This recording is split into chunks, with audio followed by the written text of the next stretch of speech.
po ang lahat. Kayo po muli ay wini-welcome po ng magandang hapon, magandang gabi, magandang umaga kung nasaan mang lupalop ng daigdig ka naroroon. Amen? Kasama po natin si Lord because He is omnipresent. Nandun siya kahit saan lugar. He is omnipotent. Siya po ay makapangyarihan. And He is omniscient. Alam niya po lahat ng mga bagay. Amen? So, tayo magpatuloy, tayo gusto ko lang alalahanin ng kaunti yung ating pong pinag-aaralan ng nakaraan. So, we had studied about the dynamics kung paano po pumapasok, nagko-conceive, lumalaki, at paano tayo po dinodominate ng kasalanan, no? Yung ating pong sinful nature, paano siya pumapasok sa tao. And syempre, pinag-aralan din po natin yung solusyon ng Diyos. Sabi ko nga, para lang yan pumupunta ka ng doktor. Hindi pa pwede na mag-focus ka lang lagi dun sa sakit. Kailangan, bibigyan ka din ng focus dun sa kung paano pagalingin yung isang sakit. So, ganun din po, no? Tayo po itinuruan ng mga nakaraang linggo kung paano pumasok ng kasalanan at kung paano rin po ito naaalis, nahuhugasan ng Diyos sa pamamagitan po ng kanyang biyaya. So ito pong pag-aaralan natin ngayon pong hapon na ito ay kadugsong din po ng ating topic. Hindi po kasi sapat na na-identify lang natin yung kasalanan, paano ito pumapasok at paano ito mawawala. Bagkus, dapat po gumawa din tayo ng action. Yan, action. I-type mo nga yung word na action. Yan. Ano po ba yung action na dapat po natin gawin? So, sabi nga, nung nakaraan, yun daw pong sin is like a desire in our heart. So kung ang kasalanan ay desire, kailangan po tayong mag-desire ng something na opposite noon nang sa ganun hindi na po tayo bumalik. So what we should desire nang sa ganun hindi na po tayo bumalik sa kasalanan? We should desire a divine desire. Yan po yung topic natin ngayon pong hapon na ito. Divine desire. Yung pong holy, sabi pag sinabi pong divine, o kaya maka-Diyos, o ano pa bang tawag natin dyan? Righteous na desire. Hindi na po yung mga worldly o yung mga bagay na nandito po sa lupa. Kasi meron pong dalawang klase ng desire. Yung godly desire, o yun yung sinasabi natin na divine desire, o tsaka po yung isa, yung worldly o fleshly desire. Yan. Kaya nga po nung sineshare ko po sa mga encounter, before I give you the verses, lagi ko pong sineshare sa encounter, supposed to be meron pong dalawang aso. Yung pong itim na pitbull at saka po yung puti na pitbull. So yung itim, lagi mo siyang pakainin, lagi mo siyang bigyan ng vitamins, proper sleep, proper training.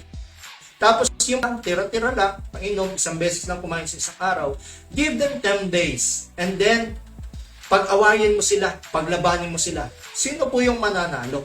Siyempre, expected natin yung lagi mong pinapakain, yung lagi mong inaalagaan, yung lagi mong binibigyan ng training, kalinga, at pagmamahal. Dahil yun po yung nanonurture. Ganun na ganun din po sa atin pong sariling buhay bilang isang Kristiyano. Kung ano po yung inaalagaan natin, kung ano po yung dinidesire natin sa ating pong personal life, yun po yung nagwawagi. If we fed on the godly desire or the divine desire, it will win over our life. But if we fed always ourselves with fleshly, worldly, and sinful desire of nature, normally it will dominate over our lives. Can we look on the passage on Psalms chapter 37 verse 4?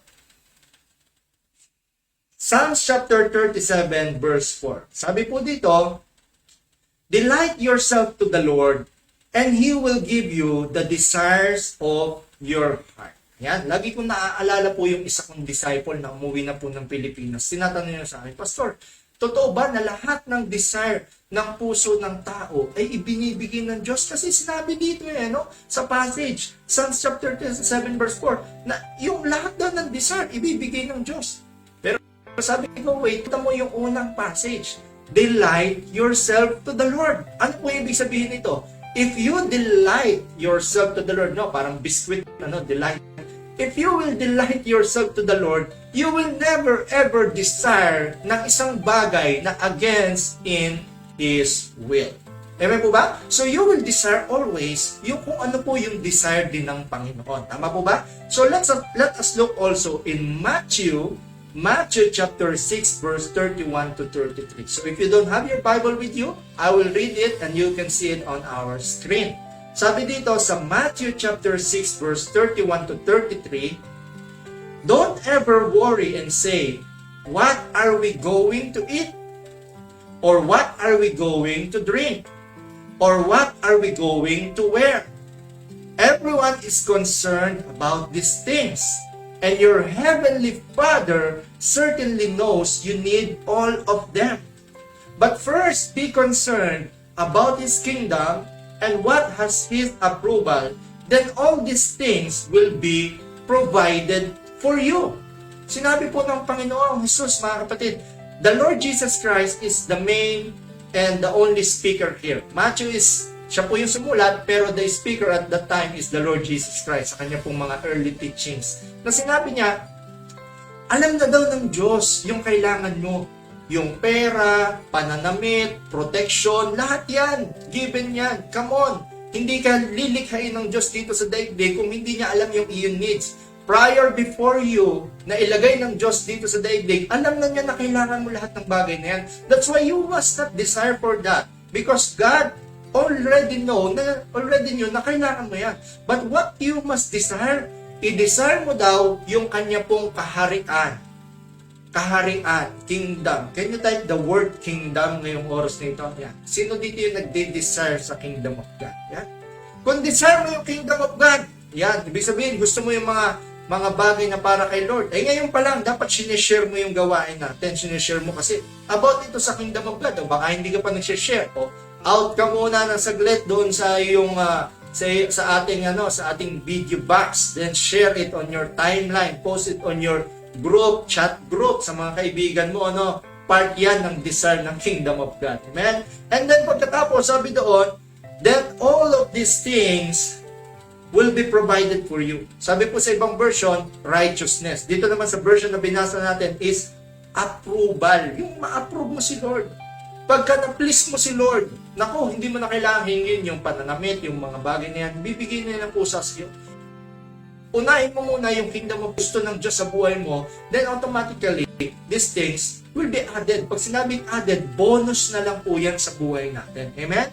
So ngayong oras dito, I want to give you some things na common earthly desires and common godly desires na dapat mayroon tayo. So what are those earthly common desires of human? I will give you 4 P's. Yan, 4 P's. 4 na P. Di ba meron tayong mga 4 P's sa mga sa itong nangyaring pandemya, yung mga ayuda. Pero ito naman 4 P's na meron po yung tao na sabi ni Jesus, common na meron po tayo. Kaya kailangan pag-aralan natin ngayong pong hapon na ito. Number 1 is pleasure. Yan, sabi nga ng British, pleasure. Pleasure. Amen? Tama ba ako? Sorry baka may mga nanonood sabi, hindi naman ganun. So I'm just trying my best, no? Napapakinggan ko lang. Pressure. Sabi ko doon, Galatians chapter 5 verse 17. Galatians chapter 5 verse 17. Basahin natin. What your corrupt nature wants is contrary to what your spiritual nature wants. Amen? And what your spiritual nature wants is contrary to what your corrupt nature wants. Bago tayo magtuloy, sabihin ko muna, yung gusto daw ng espiritu mo, kabaliktaran sa gusto ng iyong laman. At yung gusto naman ng iyong laman, yung fleshly desire mo, kabaliktaran ng gusto ng iyong espiritu. Sabi dito, they are opposed to each others. As a result, you don't always do what you intend to do. Kaya pala mga kapatid, kung gusto mong gawin, hindi mo magawa. Yung ayaw mong gawin, yun yung nagagawa mo. Why? It's because of pleasure. Nandito po tayo sa lupa. Amen? Yung ating body that is decaying always desire for pleasure. Ano ba yung mga desires of the flesh? Sinabi doon, di ba? Sexual immorality, idolatry, debauchery, amen? Greed, lahat ng mga yan, lust, amen? Yung mga akala mo masasarap. But be sober-minded, mga kapatid. Lahat ng mga bagay that is pleasurable is temporary, are temporary. Yan, sulat mo nga, temporary. Temporary lang yan. At lahat ng bagay na nagbibigay sa iyo ng temporary pleasure ay hindi ganun ka-rewardable. Kasi dito lang yan sa lupa eh. Tama po ba? Yung parang napiplease ka, nasasarapan ka kasi, uy, ang lamig. Kapag ka-summer, ang sarap magpalamig, sarap mag-swimming. Pleasure yan. Tama? Pagka winter naman, nandun ka naman sa mga malalamig na bansa, ang sarap pumunta sa tropical na bansa. Yan, ang sarap mag-summer swimming. Yan, gusto mo yan, di po ba? Kapag ka ikaw ay single, desire na desire ka, gusto ko nang magkaasawa, tama po ba? Gusto ko ding sundin yung aking physical desire. Pag naman ikaw ay may asawa, gusto ko naman bumuo ng malaking pamilya. Ayan, pag naman may malaking pamilya na, gusto ko naman ng malaking negosyo. Gusto ko ng masarap na pagkain. Gusto ko mag-travel. Gusto ko maganda sasakyan. Lahat gusto mo. Walang kaligayahan ang isang tao. Yes, normal yan. Sinabi na ng Panginoon Jesus. All of those people, balikan ko lang yung verse kanina. Sabi daw sa Matthew chapter 6, sabi doon, everyone is concerned about these things. Lahat daw talaga concerned sa ganyang bagay eh. Pero yan ba talaga yung bagay na mahalaga? No, because it is part of the temporal things. It is not wise to desire much of these things. Ngayon, sabihin ng iba, Pastor, hindi ka ba nagde-desire sa ganyan?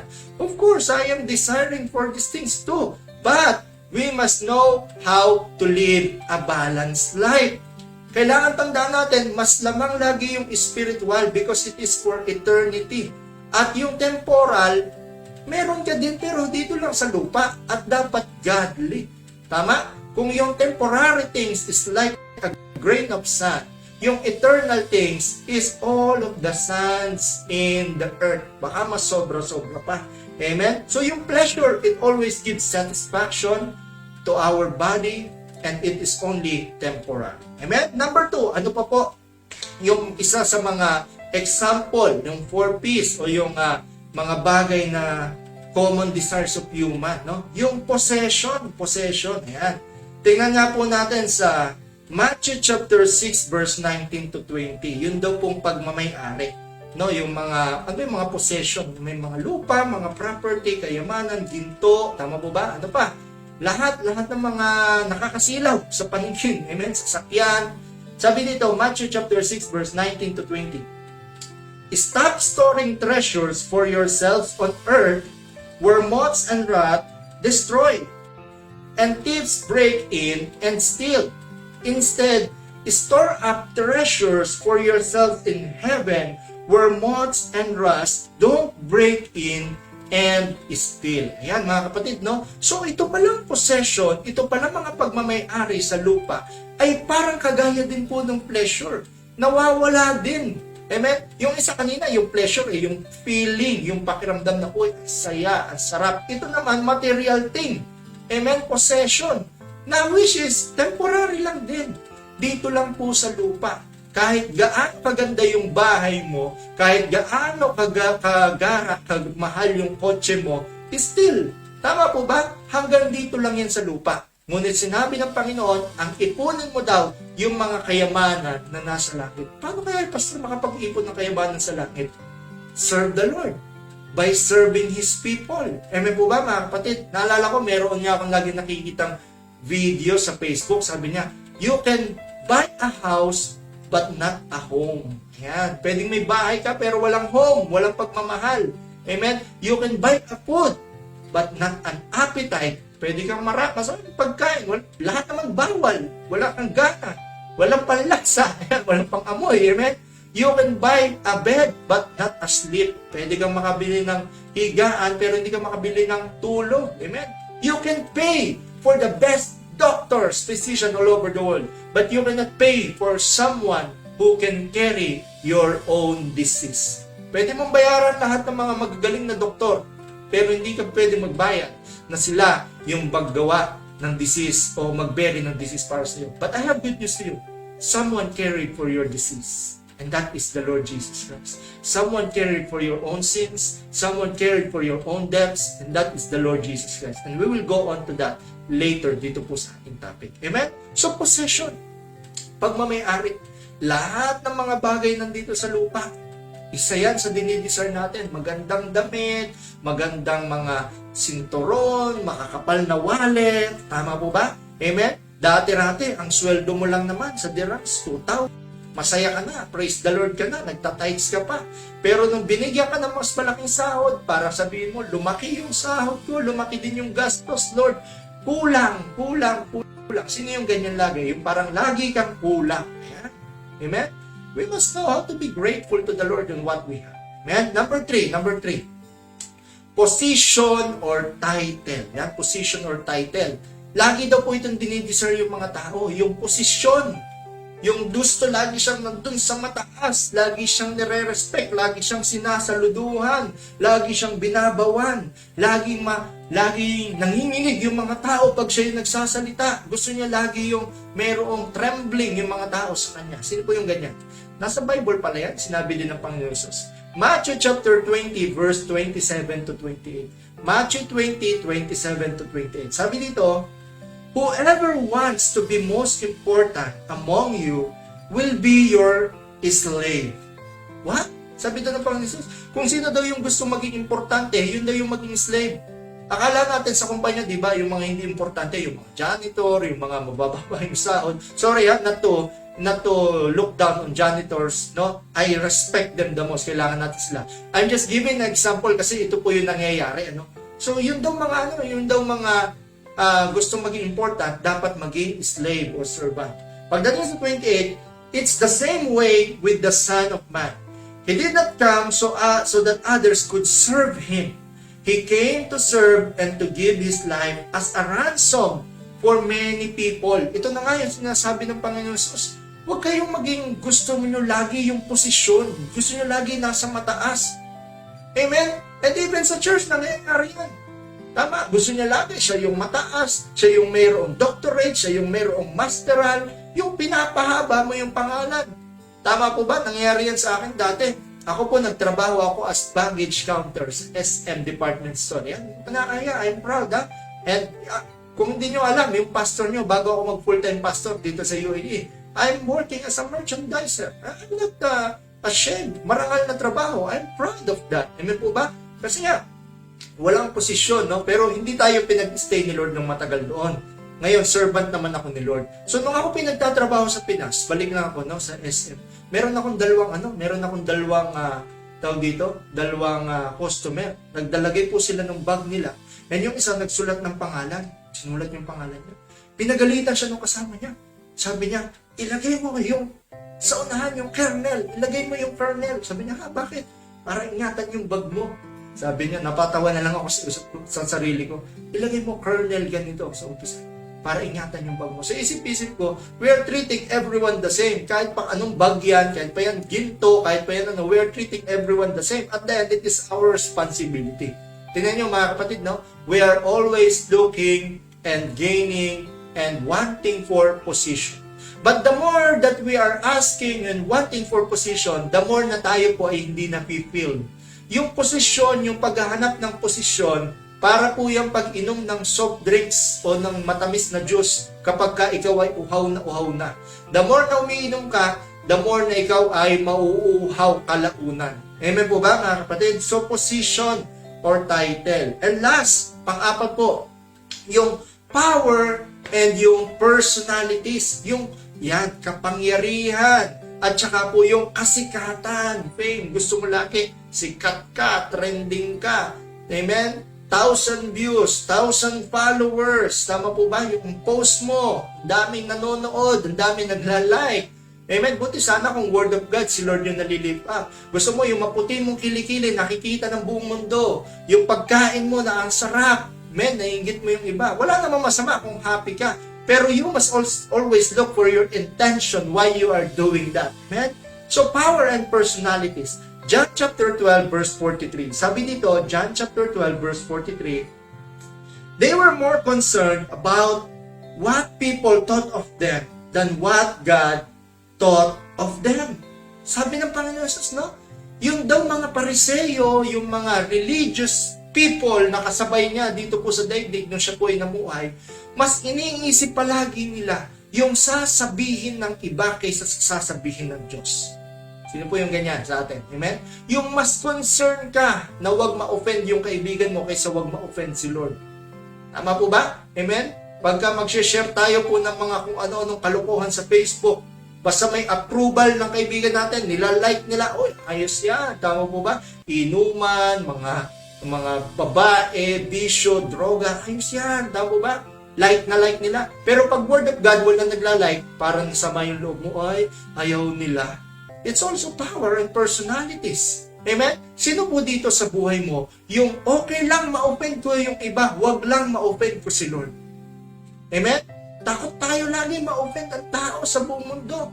Takot tayo lagi na ipagkaila ng iyong nanay, ng iyong tatay, ng iyong mga kaibigan dahil sa pananampalataya mo kay Lord. Kapatid, sinasabi ko sa iyo, talagang pag nag-serve ka kay Lord, mababawasan ka talaga ng mga kaibigan, ng mga kakilala kasi hindi nila naiintindihan, hindi nila naaabot yung gusto mong abutin, yung gusto mong i-desire. Pero pag nasa mundo ka, naiintindihan ka nila kasi ganun din sila. Gusto nila yung inuman, yung chismisan, mga siraan, yan ang naiintindihan nila. That is also power and personalities, trying to please others. Amen po ba? So ulitin ko, ano po yung mga 4 P's? Yung pleasure, possession, yung pong title o position, and yung power and personalities. Naalala kong excuse me lang, inom lang ako sa saglit ha?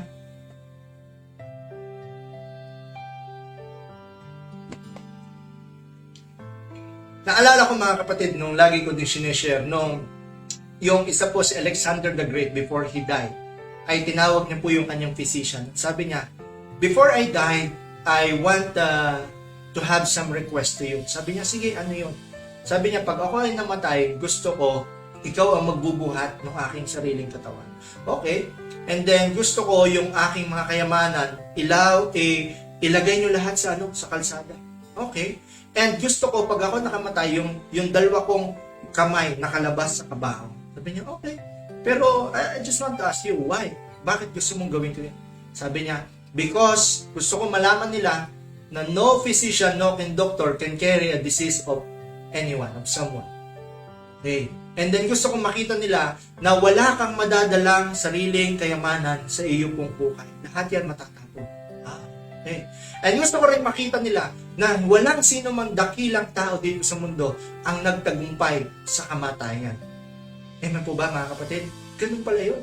Lahat po tayo ay mawawala yung mga dinidesire natin dito. Only the Lord Jesus Christ ang nagtagumpay even sa death. Amen? So ano naman po yung mga godly or divine desire na dapat meron po tayo? I will give you 3 things. 3 din po na P na dapat meron po tayo. Ito naman yung mga divine desire na meron tayo. Number 1, napakahalaga nito, lalo ngayong COVID season presence of God. Yan, presence of God. Diba? Alam lang natin, presence of mind. Ito iba presence of God. Sabi po ni King David sa sulat niya sa Psalms chapter 51 verse 10 to 11, sabi doon, create a clean heart in me, O God, and renew a faithful spirit within me. Do not force me away from your presence, and do not take your Holy Spirit from me. Naisulat po ito ni King David after niya pong magkasala sa Diyos sa pamamagitan ng kay Bathsheba, yung adultery at yung murder niya dun sa sa asawa ni Bathsheba, and yung even pagsisinungaling, patong-patong na yung kasalanan niya. Pinatawad ba ng Diyos? Yes, pinatawad po siya ng Diyos, but he suffered the consequences. Nagkaroon siya ng panghihina ng katawan, nagkaroon ng duda sa kanya yung mga tao, nagkaroon ng away sa kanyang pamilya, nagkaroon po ng dispute sa kanyang kingdom, at isa sa matindi po na naranasan ng consequences is nalayo po siya sa presence ng Diyos. Naalala ko, meron din some chapters, some verses or passage in Book of Psalms, sinabi niya doon na, how long you will turn your face away from me? Forever? Amen po ba? Ganun pala yung naramdaman ni David, yung malayo siya sa presensya ng Diyos. So ito dapat yung mga kapatid na hinahanap po natin. Kapag tayo po'y nagkakasala, nagkakamali, okay, that is usual. But we must not make a callous in our heart na hindi mo na hinahanap ang presensya ng Diyos. I know sometimes it is very difficult to find the presence of God when we are in times of trouble, when we are in times of disease, when we are in times of anxiety, when we are in times of na nalilito ka or nagkakasala ka. But you know what? In those difficult times, that is the most time that you must find the presence of God. Amen po ba? When you feel not to pray, when you feel not to worship, that is the most time na dapat feel ka na ikaw ay nag-worship kayo. If you felt one time in your life that you are far away from the presence of God, you are normal. But not normal is to stay longer in that position. Meron po akong isang preaching about dyan, mga kapatid. Makikita niyo po yun sa YouTube, yung pong pag-stay doon sa presence of God, yung mentoring. So dapat hanapin po natin lagi ang presensya ng Diyos. Ngayon po, panahon ng COVID, ang daming anxiety, ang daming kalungkutan, worry ng mga tao, ano na yung mangyayari? 5 years pa daw, baka daw wala pa itong vaccine na ito, hindi daw talaga tatalab. Palala daw ng palala yung mga bagong variant. Kapatid, in these difficult times, you can find only peace when you are in the presence of God. Amen? Number 2, yung plan and purpose of God. Yung plano ng Diyos at saka yung purpose, yung original intent kung bakit ka po nilikha ng Diyos. Luke chapter 22 verse 42. Luke chapter 22 verse 42. Sabi dito, Father, if it is your will, take this cup of suffering away from me. However, your will must be done, not mine. Amen? Ang Panginoon Jesus, sundan po siya sa Garden of Gethsemane before He was handed over to the magpe-persecute at sa kanya, papatay sa kanya, papako sa cross. Nananalangin siya sa God the Father. He is speaking directly to God the Father. May communication po sila. No? Sabi niya, mahirap itong dadaanan ko.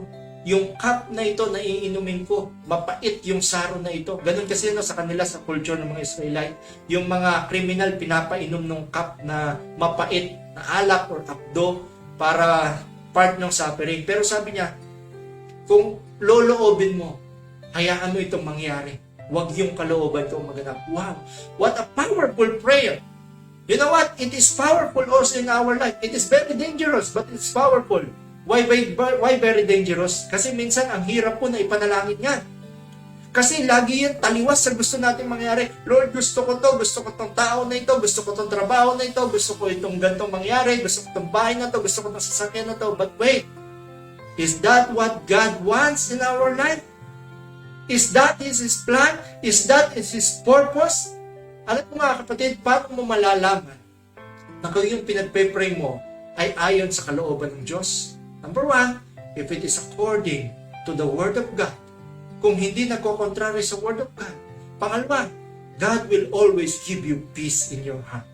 Ano man yan, meron man yang mga struggle, meron man yang mga troubles, but at the end, yung peace na galing sa Diyos, hindi kayang ibigay ng kaaway, hindi kayang ibigay ng kamunduhan. Kahit pa mahirap, kahit pa yan ay struggle, but there is always inner peace na ang tanging santo lang, santong espiritu lang ang kayang magbigay. So always look for the plan and purpose of God in your life. And number 3, dito po ako magtatapos. Ang dapat pong i-desire natin is yung purity with the Holy Spirit. Yung pong purity sa Santong Espiritu. Sabi doon, Galatians chapter 5 verse 24 to 25. Basahin natin ha. Galatians chapter 5 verse 24 to 25. Those who belong to Christ Jesus have crucified their corrupt nature along with its passion and desires. Yung mga nasa Panginoon Jesus daw, pinako na natin yung ating mga corrupt nature, no? Kasama yung mga passions and desires. Yung 4P na pinag-aralan natin kanina. So 25, if we live by our spiritual nature, then our lives need to conform to our spiritual nature. Ayan. Kung tayo po ay namumuhay na sa spiritual nature, dapat yung mga desire na natin is pang-spiritual nature. Ito po yung sinasabi ko. Dapat dinidesire po natin maging pure sa harap ng Diyos. Amen po ba mga kapatid?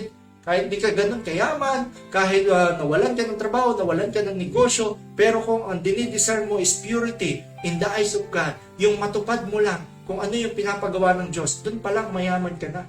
And kaya sinabi ng Panginoon Jesus, all of these things shall be added. Added. Bonus na lang po yan sa atin. Yung meron kang purity in the eyes of God, kayamanan na po yan. Kahit nasa iyo lahat ng kayamanan dito sa daigdig, wala ka namang purity with the Holy Spirit, it is vanity. Wala ring real happiness in the inside of you. Amen? So ulitin ko, no? Ano daw po yung mga bagay na desire ng mundo? Una po yung pleasure, yung possession, yung position or title, at yung pong power and personalities. So napakalayo, ano? Pero ano naman yung mga gusto na ipagawa sa atin ng Diyos? Hanapin natin yung kanyang presensya. Yung presence of God. Hanapin natin yung pong plano ng Diyos at yung purpose niya sa buhay natin. And lastly, hanapin mo yung purity. Magkaroon ka ng purity in the eyes of God through the Holy Spirit. Sino po yung may natutunan sa atin ngayong oras nito? Bago po tayo manalangin, I am challenging you. Nung mga nakaraang week, pinag-aralan natin yung patungkol sa kasalanan. Yung conviction. Ang Lord lagi nagbibigay ng conviction na hindi condemnation. Pero ngayong oras nito, hindi sapat na manatili kang alam mo yung bagay na yun. Sabi ko nga kanina, there must be an action. Kaya kailangan pag nag-pray tayo ngayong oras na ito, gawa ka ng action. Hanapin mo yung presensya ng Diyos, hanapin mo yung plano ng Diyos, at hanapin mo yung purity with the Holy Spirit. Amen? Let us close our eyes and bow our head. Father God, we thank you for this wonderful short session na pinagkaloob mo sa amin. Thank you, Lord, dahil sa mga pinag-aralan namin na iyong mga salita, na hindi pala kami dapat naglolong doon po sa mga earthly desire, but Lord, doon sa mga godly desire, doon sa presensya mo, doon sa iyong plano, sa iyong pong gusto mangyari, sa purpose mo, and even sa purity of our heart and our life. Forgive us, for we long for the needs and wants of this earthly body. But right now, we are desiring kung ano yung plano mo sa buhay po natin. At ito po yung lakaran namin. Lord, many times we failed. Many times, because as a human being, we tend na hanapin yung mga bagay na yun. But right now, help us to desire more about these things and to walk according to your will. Salamat po. I pray for all those people who are listening right now. Guide them, protect them, and make us away sa mga enticing things na ino-offer ng sanglibutan. Salamat po. I know if we follow you, if we do your will, all of these things are just additionals in our life. I pray for all these people na nakikinig ngayong oras nito. I pray for us sa congregation and even sa mga makikinig sa video na ito in the future. Guide us in the Christian way of living. In Jesus' name we pray. Amen.